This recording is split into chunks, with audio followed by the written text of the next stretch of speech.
Hi everyone! Today, I'm excited to share a very useful Unity asset called Glitch Tool.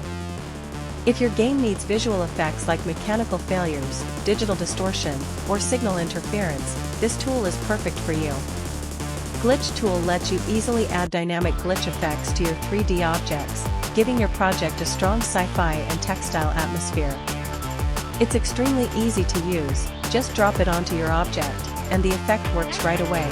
You can freely adjust multiple parameters, such as glitch color, movement speed, distortion intensity, and more, so you can customize the look exactly the way you want. Another great thing about Glitch Tool is its compatibility.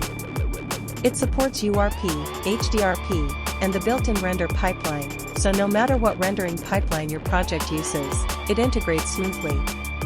It also supports Windows, Android, and iOS, making it suitable for many types of games and platforms. Overall, Glitch Tool is a lightweight, efficient, and beginner-friendly effect tool that can instantly enhance the visual style of your game. If you're interested, I've already placed the purchase link in the video description and pinned comment. Feel free to check it out, and I hope this video is helpful for you. Don't forget to like and subscribe. Thanks for watching, and I'll see you in the next video.